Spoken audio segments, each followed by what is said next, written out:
that they are literally scanning up and down. This bare wire. Something was out there. Not a bear, not a person, something bigger, watching him, following him. And by the time Thomas Siebold's journal begged for help, it was already too late. This wasn't just another survival trip. This was Alaska's deadliest wilderness. 8 million acres of silence, storms, and shadows. Siebold, a seasoned survivalist, vanished without a trace. What remained was just a torn tent, a cracked phone, and one final photo that still haunts investigators to this day. Tonight, we're diving into the 7 creepiest camping encounters ever caught on camera. Real footage, unexplained disappearances, and things in the woods that no one can explain. Are you ready? September 15th, 2012. 31-year-old wilderness expert Thomas Siebold hiked alone into Alaska's gates of the Arctic National Park. 2 months later, only fragments of his belongings were found. His body was never recovered. Thomas wasn't just any outdoorsman. A survival instructor from Wisconsin, he had conquered some of the harshest terrains on the planet. This trip, however, was different. The park spans over 8 million acres of untouched wilderness, known for its deadly weather, dense forest, and unsettling silence. Locals call it the edge of the world. Some even whisper about strange creatures in the dark. When Thomas missed his return flight in mid-November, a search operation began. It lasted nearly 2 weeks before the weather forced it to be shut down. His last known location was near Chandler Lake, west of the Brooks Range. There, searchers discovered a tattered campsite, a phone, a camera, torn jeans, and a journal. The entry started off calm, reflective. He wrote about the beauty of the land, the peace that he felt, the kindness of the locals. But by September 28th, his tone had changed. That night, something came to his camp. It wasn't a bear. It howled, deep and unnatural. It banged on the door of his shelter. Thomas was terrified. He fled the next day, deeper into the forest, away from safety. He left behind signs that he was being stalked. Footprints twice the size of his, crude shelters, howls, heavy footsteps in the night, and then photographs. Dark, grainy shapes resembling upright humanoid figures. Something was following him, watching him, closing in. By early October, his food was running out. He was heading towards Chandler Lake, but never actually made it there. In one of his final journal entries, he wrote that it had returned. The air felt heavy. He begged for help. Camera footage backed up his claims. Strange noises, shaken shelters, shadowy movement just beyond the trees. Theories range from a grizzly bear to something far more sinister, maybe even Bigfoot. The evidence remains chillingly inconclusive. To this day, Thomas Siebold's disappearance is unsolved. Only his journal, his camera, and the growing fear between the lines remains. What do you think really happened to him? Share your thoughts in the comments below. Popular YouTuber Explorer Kenny had found a hidden gem deep in the woods of Itasca County, Minnesota. It was a remote campsite by a peaceful lake. No reservations, just a fire pit, a boat landing, and trumpeter swans gliding across the water. This spot is maintained by the county, and they do have a couple of rules here, but I think that the rules actually make for a lot more enjoyable experience, and they're simple to follow. No reservations, it's first come, first serve, no more than one group here. And then it's limited to no more than 10 people. And they designed the sites for just 2 sleeping units, so you can only have 2 campers up here. The last rule I see get broken often, and it's just that they don't want you to be blocking the boat landing with your camper. It's possible that someone's going to come in here, still try and land a boat. But I see it often. People come into these spots and they think that the whole thing is theirs free for 14 days. So they'll pull their camper right up to the boat landing, park it there, and then nobody can get in. So if you do visit these campsites in Itasca County, make sure you don't block the boat landing. I found that most of these campsites have plenty of room to park a camper. I'm hoping the wind calms down a little bit. I think what we'll do is go around, pick up a few things, and then by then the sun will be going down and maybe it won't be so windy out. Everything looked set for a peaceful solo weekend with his dog Toby. The rules were simple, and that only made the place feel more untouched. But beneath the calm surface, things were about to unravel. This one was a first for me. I just got done cleaning up that campsite and a van pulls in. He's got a boat in tow. He rolls his window down and says, "Hey, do you mind if I set up a tent next to your camper?" Normally, that doesn't happen. But I noticed he's got a couple of kids in the back. They probably want to do some fishing, so how am I supposed to say no to that? These campsites are getting full. This afternoon on the way up here, I had to put up the drone and use that to scout some of the spots that I have pinned on Google Maps, and everything's full. He did grab the fire pit, brought it over by the tent, so we're probably going to do some cooking on the solo stove tonight, but that's all right. I've been camping thousands of times. Those kids, probably only camping dozens of times. Toby and I, me and you, we're still going to have a relaxing evening. As Kenny started setting up, unease began creeping in. A van pulled in out of nowhere. The driver, towing a boat, asked if he could pitch a tent beside Kenny's camper. It was unusual, but the guy had kids, so Kenny reluctantly agreed. It wasn't ideal, but it was manageable.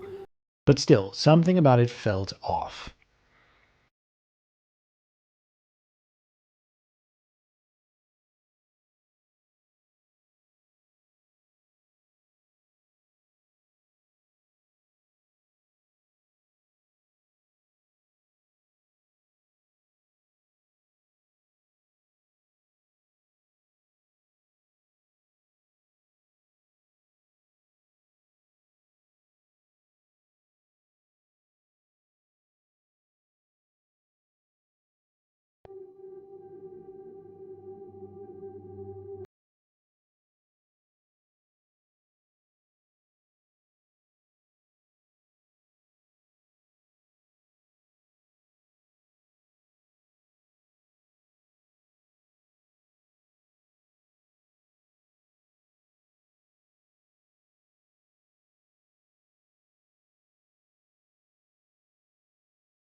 Earlier, on his way in, Kenny had already started facing problems. His engine had been acting up, losing power with no warning lights. He barely made it to Grand Rapids, where a diagnostic scan revealed a failing turbocharger sensor. This is no good. I got a check engine light on, and for some reason I'm losing power. I think I'm coming into Grand Rapids soon. Well, actually, we pulled into Nishwauk, and Google's telling me that the closest O'Reilly's is about 11.5 miles from here, so I'm going to try and make it. What's happening is, as I was climbing hills, giving it fuel, the truck's not going anywhere. It's not idling up.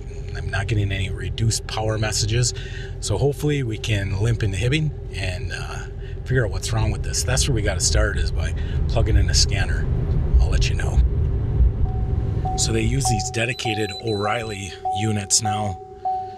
And I think I might have to bring this back in once it's scanned. And I don't think I can reset it from here either. But at least it'll tell me what we got going on.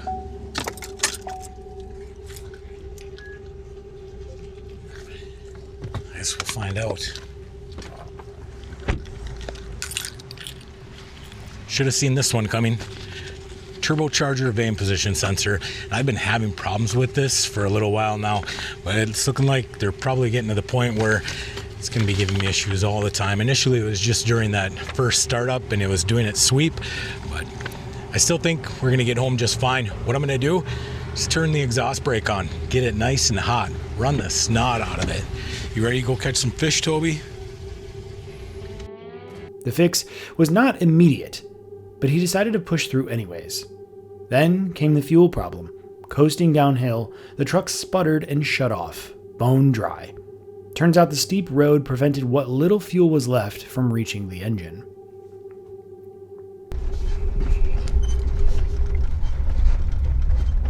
Can you tell what's wrong here?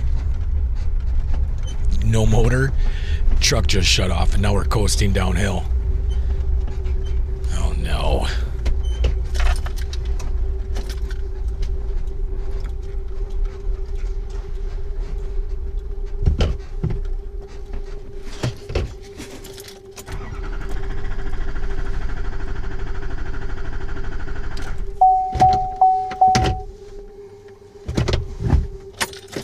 I just ran out of gas. My fuel light came on probably 2 miles ago. I mean, I should definitely have enough fuel in the tank. The problem is that this road is a really steep downhill angle, and I've got a sump in the fuel tank, so there's just no fuel to draw. I'm back on kind of level surface right now, so I'm going to try and prime my fuel system. I hope I don't have to prime the filters and everything. But we'll see if we can't get this thing going. What a day. All right, so I removed the intake. All right, the aftermarket fuel pump is on.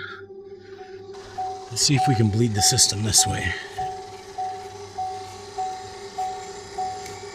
I'm not even hearing any gurgling coming out of there. What in the world?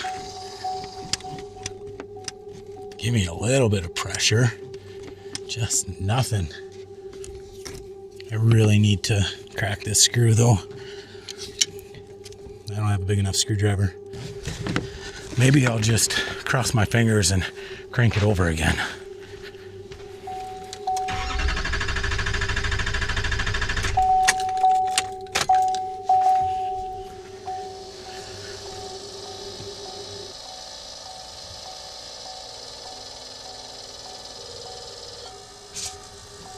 There we go.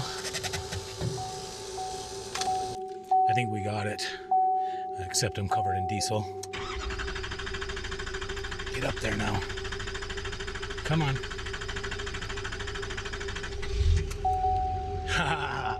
Okay.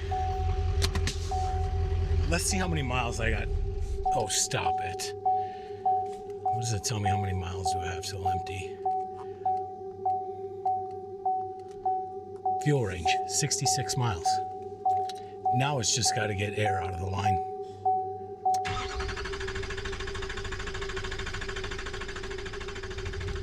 All right, it's running. Let's get to the bottom of this hill so that way I can speed bomb it up to the top, get to the gas station. He had to bleed the system manually, soaked in diesel, hands numb from effort. Somehow he got it started again. And just when things started to settle, he realized he wasn't feeling like himself anymore. Recovering from shoulder surgery, exhausted from work, his body and mind were out of sync. What used to be routine now felt foreign to him. Even Toby, dressed in his usual costume, couldn't shake off the tension that lingered. The plan had been to fish, relax, and reset, but between the mechanical failure, the uninvited guest, and his own fatigue, the trip felt cursed. He skipped fishing.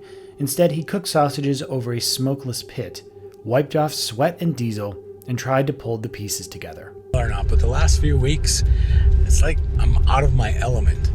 And I'm going to blame it on the shoulder surgery. I used to have everything down to a routine. Work Monday through Friday, get off work, get in the camper, record all day Saturday, Sunday morning, and we'd make a video. All week, I've been getting home from work and going right to bed. I just don't have the energy to even think about what we're going to do on the weekends, and then I end up doing stuff like this. In the end, he packed up early with a lingering question in his mind. Was this a one-off bad weekend, or was he truly losing touch with the thing that he loved the most? Do you have any guesses? We'd love to know your views in the comments below. Now, this is a story about a terrifying solo wild camp fail. It started like the perfect nightmare. The rain had already soaked the ground. The forecast promised more, non-stop drizzle until morning. His shoes were crumbling beneath his feet, and the hike didn't even begin until after dark. A solo wild camp, his first ever. What could go wrong? It's rained already today, everything's soaking on the ground. It's forecast 50% chance of rain for every hour until 9 AM tomorrow. My shoes are literally falling apart around my feet, and I couldn't set out until after it had got dark. This sounds like the recipe of a fantastic first ever solo wild camp. I'm Dan Brown, and let's just go and enjoy some nice peaceful calm time in the hills. My backpack. The plan was to stay low-key, no visible camping gear, just an 8-kilogram pack loaded internally. A dim head torch used sparingly, just enough to avoid pitching a crooked tent in the dark. But as he made his way into the woods, everything began to unravel. So I've been walking for about an hour at this point, and it really is amazing the difference that the backpack has made. And also the fact that I'm using a much dimmer light is starting to make me think I'm sure I can hear stuff and see little flashes and that. I'm sure I can't, but I can't be sure in here where I need to be. So yeah, quick backpack rest, and then we're gonna get, in fact I might get the stove out now, find a spot on the... Storm damage had littered the path with fallen trees. Hunger gnawed at his stomach. He hadn't eaten. And then came the flicker of light. A car had pulled up on a road above. A beam scanned the forest, and then another. It was deliberate. Someone got out. They weren't just passing through. The lights moved, slowly sweeping the undergrowth. They were searching, and he was the target. Frozen, crouched low, heart racing. He killed the camera and held his breath. Dim lights only now. I was just shining the torch around on full beam, showing like the woods to the camera. Some car somewhere on a road up there stopped, and I swear a torch shone into the trees, obviously from well above my head, but it's just spooked me a bit. Oh man, my heart is going. I swear the car that I just mentioned pulled up and somebody has got out. I don't know if it's just coincidence. I'm trying to tell myself that, but I am really, oh my goodness me. I know. This isn't fun, this. I am so stupid. I am the stupidest person I don't know if you can see that they are literally scanning up and down. They are literally... Can you see this on the ground? They're literally looking straight at me. I know.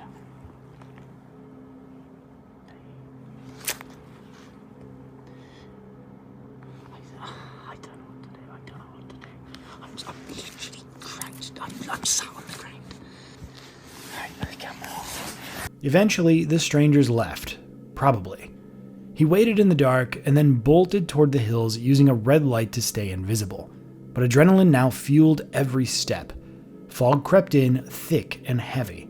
Visibility dropped. Cliff edges became death traps in the mist. Somehow he managed to calm down enough to eat. Pasta with pesto and cheese. For a moment, it felt like camping was back on track. But the illusion didn't last long.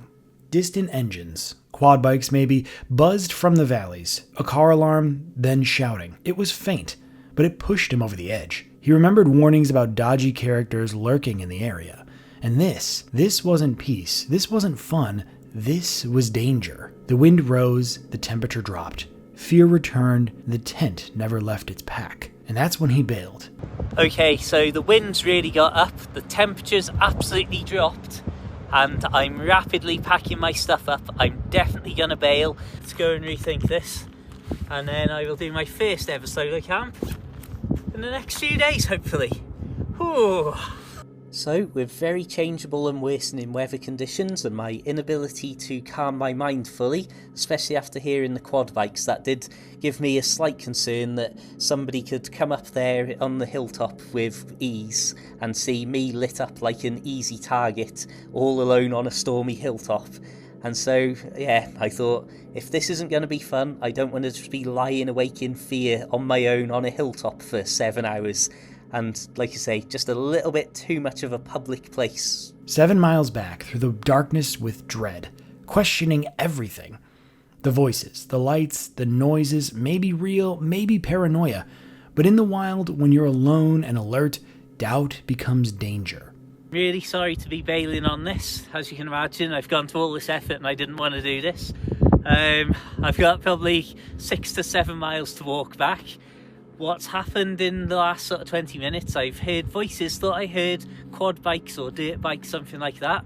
Heard a shout. I thought perhaps I didn't hear the shout at first, but I've just been hearing a car alarm go off in the distance, and I'm just wondering if there is any mischief afoot, because I saw a thing on Facebook about there being some trouble going around the area, and if people are parked up on the back lanes and stuff, I don't know, but I don't want to be out here potentially in the middle of that either. So I'm going to see what happens. I'm just going to walk and walk and walk. Temperature's really dropped off, and so hopefully I'll just clear off. And that was the night the wild camp failed. Not for lack of gear or weather, but because survival instinct shouted louder than bravado. Lesson learned. Sometimes the smartest move is turning back. Don't you agree? Let us know your opinion in the comments section below. The still waters of a remote northern Ontario lake promised nothing but peace. The two men behind the Quiet Wild YouTube channel were breaking in their first canoe, planning future trips through Algonquin Park. In that last video, we did a bit of a recap on our winter season, and in the comments, we mentioned that there were some new adventures coming, that we had just picked up a canoe. Here we are in our new to us canoe. This is our maiden voyage out in her. We haven't named it yet, but we're just trying to get our sea legs. This is first canoe that Robbie or I have owned, and we've taken it out on this small lake, northern Ontario, to put it through its paces and do a bit of a dry run before we start planning a longer overnight through Algonquin Park. Hope you guys enjoy this video. If you like canoe content, you like outdoor content, you like all that good stuff, make sure you click like, subscribe. Stay tuned for more, guys.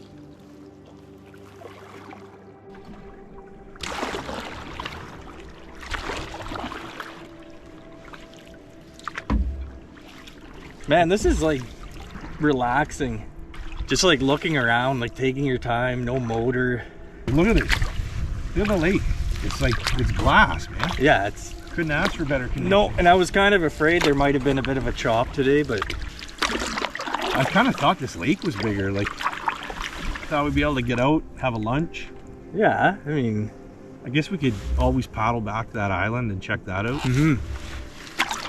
I brought those camp chairs too. We can set those up on that platform. Yeah. Have a little shore lunch. Get a shore lunch. I think I hear running water. The lake mirrored the sky. No waves, no motorboats, nothing. A short little bushwhack. We're on the other side of the rapids here, or rapids. I don't know. Yeah, I guess they're rapids. I don't know what you call these. The moving water. We're on the other side. The water levels are high right now too, though, because of how early it is. There are still some spots in the bush that still have snow. Not so much here, but I did see it on the other side of the lake.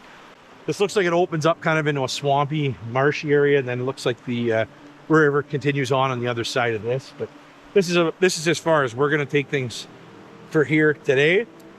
I think we're going to go and check out some more of the lake. It was supposed to be a dry run, a simple maiden voyage, but curiosity led them to an uninhabited island, and that's where the calm cracked. They paddled back across the river to that island that we pointed out earlier. We'll show you guys around. There's some pretty weird things. We're gonna stop and have a bite to eat though, and then get back on our way. But yeah, we'll show you some of the stuff that we stumbled across on this island here. It's kind of weird. I don't know if this is like, they got these pulleys and stuff set up, but I don't know if this hang your food. So it's like it's set up to pull something up. Like, it could be to keep your, but like you're on an island though. So yeah. Like, are you worried about a bear swimming across in the night? Maybe. You gotta hang your food, like. So yeah, these booster cables, they're not attached to anything. Like they've got electrical for light bulbs, you know? Yeah, which, I mean, you're leaving that out all winter. It's kind of... That doesn't make sense. Yeah. They first noticed something odd. Wires. Bare electrical wires threaded through the trees, hooked to light switches, screwed into trunks with silicone caulking. Nothing was powered, but everything looked set up. A makeshift platform stood nearby, possibly for a tent. Booster cables dangled nearby, and even stranger, some of the wiring led to spring-loaded contraptions. Maybe an electric fence, maybe not. The setup was clearly old, unkempt, but deliberate. He's floating in the water. Like, why do this? I don't... And like, to have just exposed wire as like running through trees. As they explored further, more unusual things emerged. A light fixture was embedded into a tree. Electrical outlets too. A light switch connected to what looked like an old toilet structure. Was it a bush camp, a hideout, maybe something else? They stumbled upon pulleys and rigging systems that looked like they were meant to hoist objects. Perhaps food, maybe not. but the setup didn't make much sense on an island, especially if it was meant to keep bears away. Toilet? Is there a camp shower there too? Is an actual toilet? Okay. See, I mean, that looks relatively new too, eh? Like, that box, oh, it stinks. Or is that just in my head? Are there duck eggs in there? Yeah, this is just weird, eh? Like, can we show this on YouTube? Oh, it's a legit toilet seat. Actually, that's a good setup. Yeah. You want to have a peek in there or no? I don't really want to touch it. Oh. Was it full? I didn't look. It's a 5-gallon pail. I don't know if the bottom's cut out of it. I just don't get it. Like the wires everywhere and light switches everywhere. I got a couple compact camping chairs here. Facebook Marketplace strikes again. Please don't tell my wife, because she already thinks that I'm going overboard with this. But I bought those chairs. Robbie bought those chairs. It wasn't me. The thing that spurred this is I saw a Helinox 1 chair, which is probably lighter than this, and I think it uses different legs. But it kind of dawned on me that if we're in Algonquin for 3 to 5 weeks, it kind of dawned. I felt like bringing chairs along on a canoe trip probably makes a lot of sense, especially when you're in the backcountry. And yeah, we could sit on stumps and stuff, but it's just to have a little bit of comfort after a day of paddling is probably going to go a long way. So we're going to set these up for the first time and test them out. We're going to enjoy a couple sandwiches and some pepperettes. Love you guys. There were no cabins, no permanent shelter, just scattered evidence of something once active, now eerily abandoned. Then they found eggs, large, hidden beneath underbrush, like turkey or duck. Whatever had been nesting there had just fled, startled. That only added to the sense of intrusion. Something felt off here. No people, no boats, just a bizarre network of wires and the feeling that someone had been living differently out here. Whiskey Jacks? Or Grey Jays? Whiskey Jacks or Grey Jays? I don't know if it's the wind I hear. It must be, eh? It's not that water. One thing I find crappy, I wouldn't even say it's crappy, but like the one thing I'm always missing on these outings, like whether we're like staying overnight or like going in the bush.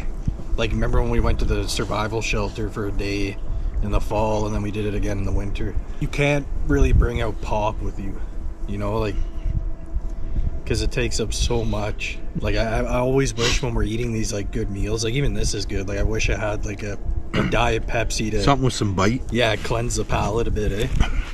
But it's tough. You can't do it. You might be able to bring one can out with you. I don't think that was a duck, man. It was too big. They joked about returning in the summer to see if rituals were still being performed, but under the jokes was unease. This wasn't an island camp. It had the fingerprints of secrecy, or someone trying to stay hidden. And while they laughed and they set up new camping chairs, their eyes kept drifting back to the pulleys and those wires. Something happened on that island, and no one's talking about it. But what could this be? Any ideas? We'd love to know your thoughts in the comments below. The Paranormal Discovery YouTube team ventured into Scar Woods, a place hidden in mystery and whispers of the past. As they hiked deeper into the woods, they found out the secrets hidden in nature, questioning what cryptid creatures might still exist, lurking in the shadows of the trees. You gotta come with an open mind. You know, you gotta understand that they come at their own pace. They leave little trails behind for us people to see. And not only that, it's like a huge game of hide and seek. You're not gonna come across a Bigfoot, like a full-bodied one, every single time you go out. It's just like you find little things that they've done, and like it's almost like a message to you.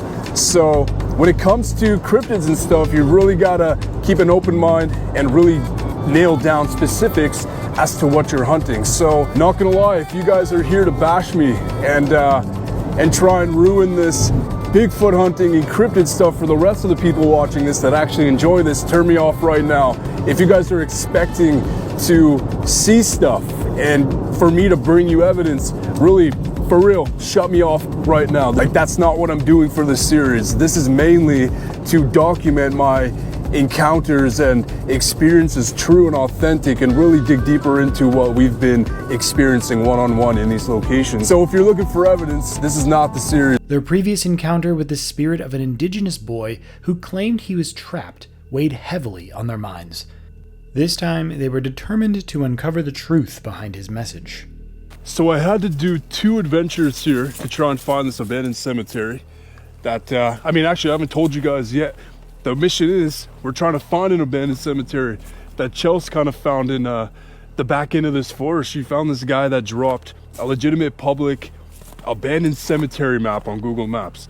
And there's an abandoned cemetery in this woods that's connected to Scar Woods. So like, I wonder if that indigenous boy, you know, the spirit boy, is connected to that kind of area. But when I went, there was no tombstone, so it looks like it was kind of unmarked. So we have an unmarked cemetery, which is probably a good 30-minute hike, 40-minute hike.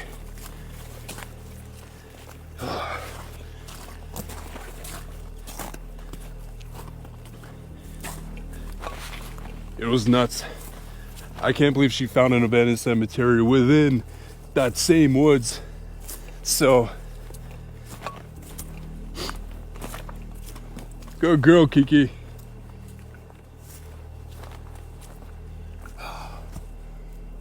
Man. The atmosphere was filled with tension as they approached what they believed to be an unmarked cemetery, a site that could hold the key to the boy's story. On further with this video, I got the maps up right now. Now what you guys are seeing is basically the marking of where that abandoned cemetery is. It's completely abandoned. There's absolutely nothing there, no tombstones, no headstones. So we got to go quite a ways. That little alien right there is basically what I marked, because you can kind of get to a path that's going to lead to like the other side of the stream. It's going to make it a lot easier for me to get back from that point. So I kind of marked it for me. That's going to be our marking for the way back. So we got to look for that. I'm on the way there. I'm going to show you guys a little bit more of like a prehistoric, endangered looking area. We're going to go completely off the path, but it's going to cut up to where we need to go. I'm now facing across the stream. I got to go that way, which is basically off the path. And I'll show you guys, but that's where we're going. And if I were to tap on that marking or the label, it says John Umla Cemetery. There was nothing but like open land. It almost felt like there was an abandoned house that was there. That's not there anymore. It's really weird, but once you guys kind of pop up, you'll get the vibe that maybe something was there. It's like a weird opening. I have no idea why that says it's a 2-minute walk. It isn't. It's more like a 20-minute walk. Thinking, and it makes a lot of sense. What if there are things that lived on Earth that humans never really got the chance to know or even like have any idea about? There could be things and spirits in the wilderness that like we don't know about. We've never known about them. They're unknown beings, like humanoids that people have been encountering for like the test of time, but like no one knows what it is. Like, what about dinosaurs? What about animals around that time? That could really be the answer to the Sasquatch stuff and cryptid stuff. Like, these are creatures that us people, even indigenous folks, like we've all just been encountering these beings like from way before the human race or like the human test of time. Does that make sense? Like, I hope that makes sense. It's just, there's something about it, and it's really intriguing me. I'm gonna find out, and I'm gonna really test out this area. So what I'm gonna do is leave this camp here, and I'm gonna come back with Chelsea tomorrow. It's crazy. There's something going on here that's tripping her out. You okay, babe? You wanna go?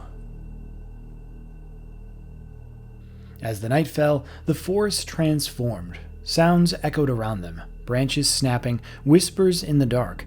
The team felt a presence, a mix of curiosity and fear. The best way to take? No, but someone put this up here, and look. Check this out. Oh, what the heck? A box of mysterious stuff in there.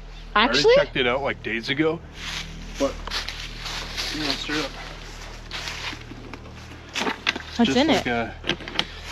So when I opened this, I was nervous. I thought it was like something that's gonna like be a danger to me. Yeah. But it makes complete sense. It's a geocache box. Oh. So like, look, there's like a log of people's names and dates of when they came. That's so cool. Straight up a log. Bunch of Canadian flags. Canadian flags. Look though, Maritime Mega 4. Truro, Nova Scotia, Canada geocaching mega event. That's so cool. Yeah, so like... What else is in there? Pack of gum. Gum. Some coins. Fake coins. Oh, money, money, money. This says Cat from Gottigan Street. And there's naked chick. That's really cool. Yeah, so where did the other thing go? This thing here, look. Help me travel, take me to another cache. Please do not keep me. It's a travel book. Whoa. So like, technically, since we found this, we're supposed to go to another geocache. But the thing is, it's like, why here? This is such a weird, endangered area for a geocache. It is. That's really cool though that we found it. Well, that you found it. How the hell do you open this? Yeah, try and open this.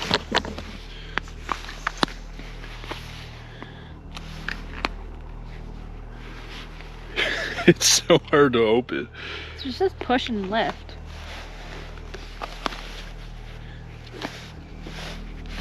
Ow. What the hell? It's Chelsea proof. It is. It's child proof. It's adult proof. We'll pass it back now. As if we can't open this damn bottle.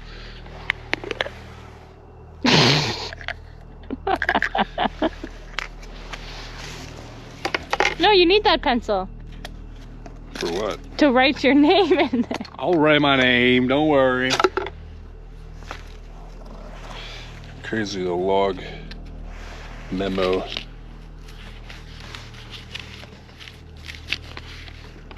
So, look, dating back to 2017. Oh wow, so this has been here. That's the farthest back I found. Yeah, it's from 2018 as well. Oh. Halloween 2020. Another person Halloween. So two people found it. Two different people found the same one on Halloween. On Halloween.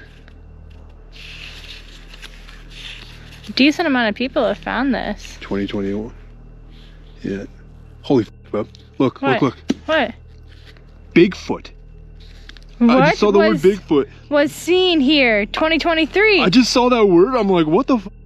Bigfoot was seen here, 2023. You gotta be kidding me right now. What the? November 15th. What? Another one underneath just says November 15th. 2024. The one before this was 2023. So is that a 2023? I don't know. It's kind of hard to see. But it says Bigfoot. It like does. That caught my eye. Yeah. I was reading like all of this stuff, all the names, and then it just like, you gotta be kidding me. That's really cool. Yo, that is mine. That is. Me right now. Yo. You gotta be kidding me. Let's hop into night vision and get this going.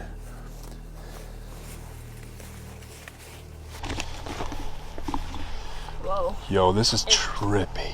It got dark really quick. Right? Like I can't even see in front of me right now. So we are in full black and white right now.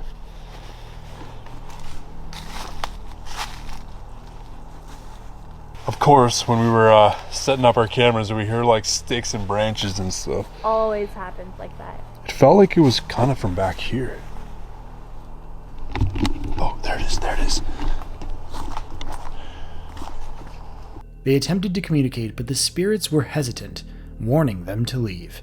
The tension escalated as they realized they might be disrupting a sacred ritual.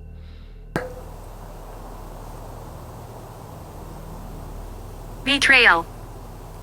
Betrayal. Was someone betrayed on this land? Or betrayed here? Be careful in here. What? Oh, there it is.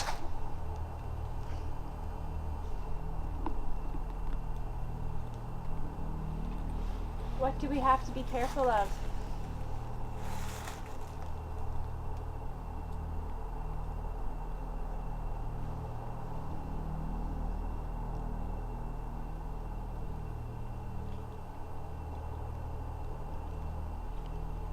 Are you a Sasquatch?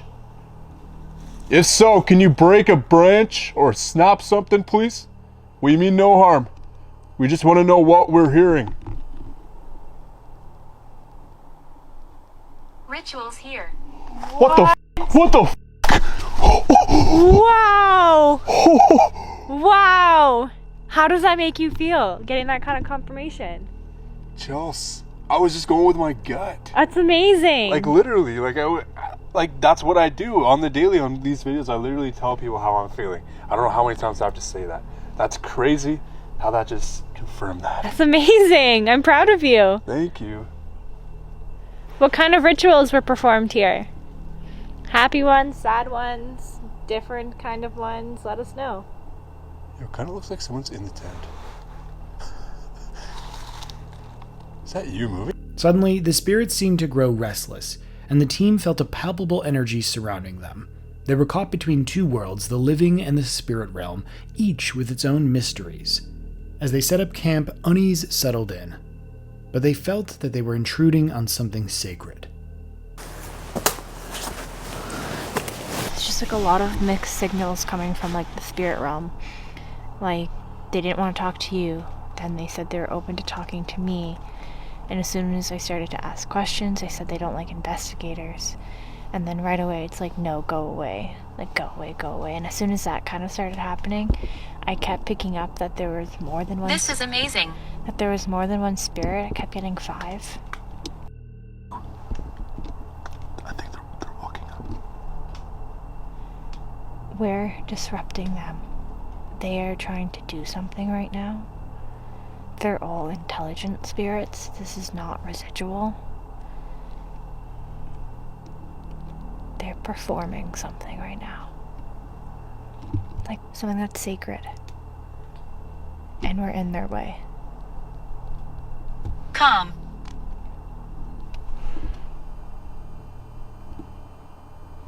It's like moving behind us. As they prepared to leave, the team understood that their journey was just beginning.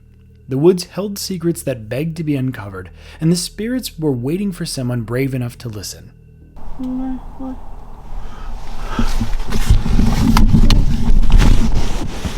There's something outside of our tent. Like, I heard it. Walk up.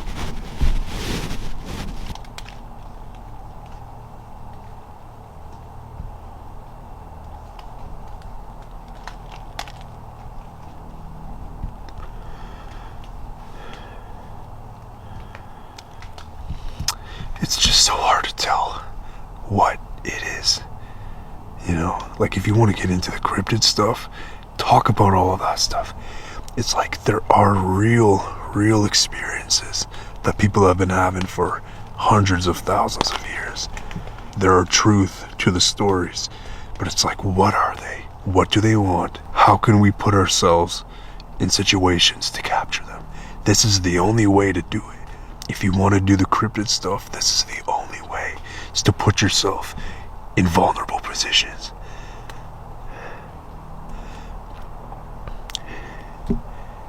Like haunted stuff is one thing, but cryptids, we don't know their true powers of what they are capable of doing. We don't know what they can do. So it's just like a stress fest for me right now. Drawn back by the allure of the unknown, they knew that they would return, compelled by the spirits that lingered in the shadows, eager to share their stories. Would you ever like to visit a place like this? Let us know in the comments. Famous YouTuber Josh recently explored a mysterious and forgotten place called the abandoned Beverly Hills Island. This island, actually named Montserrat, lies hidden in the Caribbean and was once home to rich mansions, luxury cars, and priceless art. Today, all of that has been left behind. The island looks like a ghost town, frozen in time. From yesterday, guys, if you did not see last episode of this channel, go back a week and check it out. Part 2 of Montserrat was insane. The stuff we seen, the stuff we did. So, here's actually what's going down today. We're gonna pick up Steve, right? Alright? And then, we're actually gonna be going to a place called the MVO, which is actually the Montserrat Volcano Observatory. And we have a interview with the chief director of that. I actually don't know I've never even seen a volcano observatory, so this is new for all of us. But we're going to be as close as we can maybe to the volcano. I don't know. It's going to be interesting. We're also going to a place today called the Air Studios, which is where they did all their recordings with like Jimmy Buffett. Apparently Michael Jackson maybe secretly did an album or a song here. See, Montserrat was full of life before the volcano struck. And Montserrat had so many people that was musicians or artists that were here, and they still do. And it's very amazing. But all the famous people would come here and record some songs here on vacation and just work here. And it was great. And again, even Jimmy Buffett and so many people, like one of the Beatles actually performed and did some songs here and recorded there. So this is big, and that's abandoned. So there's a lot here. So we have a lot to do. Gotta get Steve. Montserrat first became known to the world in 1498 when explorer Christopher Columbus saw it during his second journey. He named it after a famous monastery in Spain. The island is full of natural beauty, green hills, tall volcanoes, and scenic views, but has been seen a lot of destruction as well, mainly because of its dangerous volcano. Josh and his team started their adventure with a thrilling flight over Montserrat's landscapes. From above, they could see how much of the island had been taken over by nature. They soon arrived at the ruins of Air Studios, a famous music studio where legends like Michael Jackson and Jimmy Buffett once recorded songs. Shift thing. Remember, Steve, the Beetle guy walked on these very stairs, alright? Mm-hmm. Yeah, don't break them. True. True. Oh, yeah. Yeah, we're not stepping to the right. And obviously when the hurricane hit here, it ripped all the roof off, so all the water dripped down to the bottom, which is why you've seen all the mold and also why all the equipment got completely destroyed. Looks like a jungle. Imagine just hanging out here, having parties, recording downstairs, you with the elites, all the best.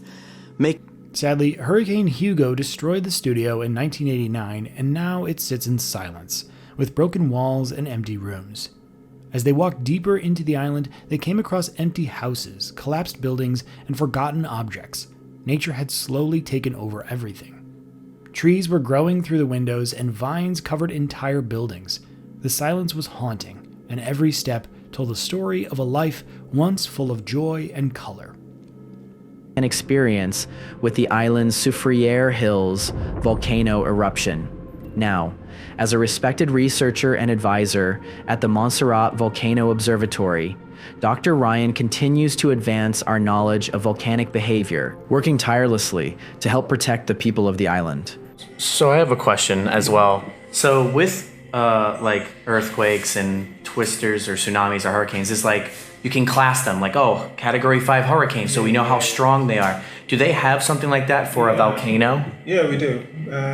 It's a VI index. Okay. And it goes from 1 up, 1 to 5. Okay, yeah, so it's similar to like magnitude, right? So, well, that's earthquake, right? Yeah, Magnitude, yeah. So yeah, it really goes with the volume of material that is being generated by. Yeah, that's what I was wondering. Like I'm assuming it's like, oh, what you said, and then how much lava, magma is coming out would determine that number. Yeah. But okay, I know, because my next question was like, what number was that when Plymouth got hit? So this eruption generated 100,000 cubic meters of water, which is tiny. So that would be like. In my head is like, imagine things happened here in like 2002. We would be seeing maybe more like Sega's video games. We'd be seeing a lot more of different things as the time going on. That would have been crazy, because those are like stuff that like we maybe seeing Goosebumps stuff. Yeah, I don't know. I'm just saying like what would have happened in different years and time spans. This was 1997, so we're seeing very older things. But then again, we are on an island in the middle of nowhere. But look at this, you know. And when I was younger and I was playing like Nintendo, original Nintendo, I've had those TVs that you're looking at right there. We are about to leave this place, but right before we leave, I wanted to show you the interior of this car. I love the old interiors, especially now being 2025. Look at how they look. It's like so ancient. This stuff to me is like what's in now. I'm like, I want to collect a car that looks like this. So the house we originally wanted to go to is impossible. We ended up just parking our car in an abandoned area. Now our car kind of matches and looks kind of abandoned. It's like we have to get to this mansion, bro. It's driving us nuts, but if we can't find a path in, maybe it's just not worth it. And this is the reality. You can't even move forward. We're stuck. Now again, without the help of Google Satellite, thank God for technology, I still wouldn't know where we're going. So Steve is saying, like he said, that he thinks animals made this path, which looks like it. It's not like totally all humanized. It's like the animals make their own roads, that they know where it's safe to go. Yeah. Literally, we just follow it. And look, there's like animal poop right there. Oh yeah, you're right, bro. Yeah, no, I've done this so many times. I just follow the animal tracks and it leads me to the spots. places sometimes. It looks like it's maintained, but it's like impossible. There's no path to even get here except here. Why does it look like this? We should watch out for animals, huh? So right here, there's another house. We can check out both. I mean, animals must live here. Their final stop was the Montserrat Volcano Observatory. There, Dr. Ryan, a scientist, explained that the volcano is still active and could erupt again. He shared how scientists keep an eye on it every day to protect the people who still live on the island. Even here, $1 million or more. I don't know what this would have cost in 1997 or what the prices were, but especially back then with everything being so, great, this could be top tier. Also, I can see their side though. If they found out that it was 400 years ago before an eruption ever happened from 1996 anyways, at that point, they're probably all thinking, it may never erupt, and if it does, we might all be dead. Who cares? And then they build all this stuff anyways, not ever thinking what was really going to happen, and who would have thought? And then going forward with what I learned, first off, look at... At the end of the journey, Josh looked back at Montserrat with mixed feelings. It was once a paradise, full of music and life, and now it's a reminder of how powerful nature can be. His exploration showed both the beauty and danger of this forgotten island, and left a message. Even the grandest places can vanish when nature takes control. What do you say? Share your thoughts in the comments below. This video came from a Facebook user in a popular page called Ghost of London. His family moved into what seemed like the perfect Victorian home, but soon things started going seriously wrong. At first, it was just little things, lights flickering, sometimes turning on before anyone even touched the switch. Then strange sounds began. Children laughing and running around the house, but not their kids. Visitors didn't feel welcome either. One time, a pizza flew off the table and stones seemed to come out of nowhere, hitting them. The son talked about a guy named Mick who would talk to him. At night, furniture moved by itself, chairs, even the sofa shifting when everyone was asleep. Things got worse, so the family invited some friends over while the kids were out. That's when a photo taken by the brother-in-law showed a shadowy figure standing at the bottom of the stairs. They couldn't believe what they saw. Looking for answers, they called in paranormal experts. One investigator, Sharon Clark, saw some of the strange stuff herself. The worst moment came when the mom saw something she described as a mini whirlwind in human form appear in her room, and the whole house started banging loudly.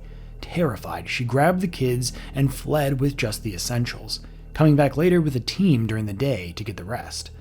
Ever since then, she's been hooked on investigating the paranormal and has experienced a lot more that can't be explained as well. What do you think of this case? Would you ever like to go here? Share your thoughts in the comments below, we'd love to hear. And if you want to continue the chills, just watch this next video film from us. Thanks so much for watching, make sure you hit like and subscribe for more scary videos like this, and we'll be back next week for more.